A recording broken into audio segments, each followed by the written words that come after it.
올 2월 갈급한 마음으로 주님께 부르짖던 어느 날 방크를 만나게 되었습니다.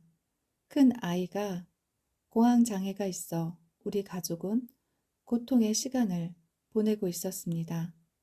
2017년 11월 필리핀 대학 연수를 다녀온 후 아이의 증상이 시작되었습니다.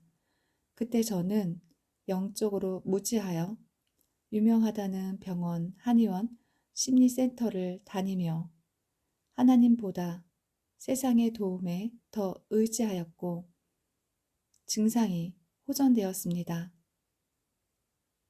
그런데 2021년 7월 시아버님이 돌아가시고 바로 아이의 증상이 더 심하게 잦아졌습니다. 토하기만 했었는데 여러 가지로 복합적인 증상이 나타났습니다. 응급실 가서 안정제를 맞아도 약을 먹어도 듣지 않아 폐쇄병동에 입원하기를 반복했습니다. 증상이 시작되면 10일에서 10일 정도 밤낮 토하고 소리 지르고 뛰어다니고 과호흡도 오고 자살 시도도 해서 밤낮 지키고 있어야 했습니다.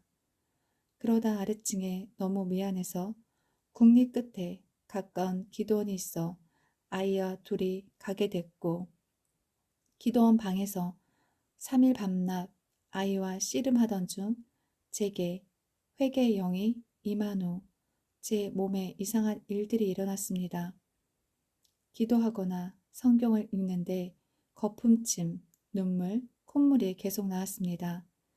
영의 지식이 전혀 없던 저는 제가 이상해졌나 생각하던 중 우연히 방크를 알게 되었고 나에게 일어나는 현상도 알게 되었습니다. 저는 바로 등록하여 3기부터 지금까지 방크 훈련에 임하고 있습니다. 중간중간 아이는 아팠지만 훈련에 임할 수 있는 것은 전적으로 하나님의 인도하심과 은혜였습니다.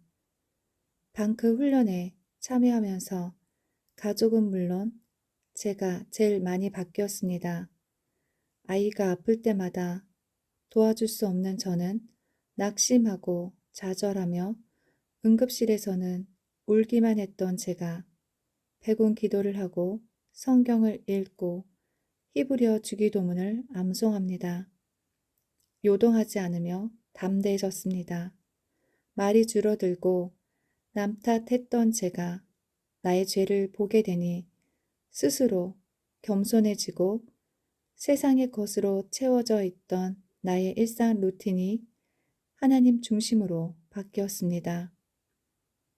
그리고 최근에 알게 된 것은 방클 오기 전에도 성경을 읽거나 설교를 통해 반복되는 죄를 짓지 말아야지 결심했지만 실패했던 이유를 알게 되었습니다. 죄책감으로 제가 죄를 책임지려 했던 것입니다. 사람은 죄에서 돌아설 수 없고 한계가 있다는 것을 알게 되었습니다. 전적으로 하나님이 지켜주시고 보호해 주셔야 그 죄에서 멀어지고 강해질 수 있음을 모든 것이 하나님의 은혜 없이는 될 수 없다는 것을 깨닫게 되었습니다.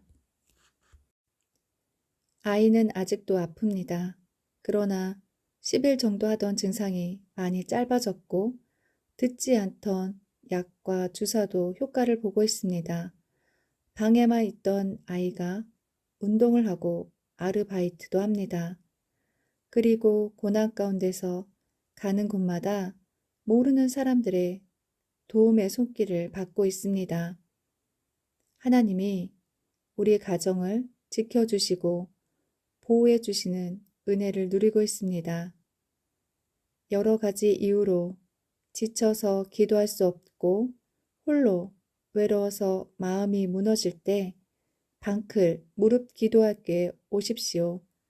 말이 아니라 능력이 있는 무릎 기도학교에 오셔서 치유, 회복, 능력을 몸으로 체험하셔서 하나님의 사랑과 은혜를 경험하시기 바랍니다.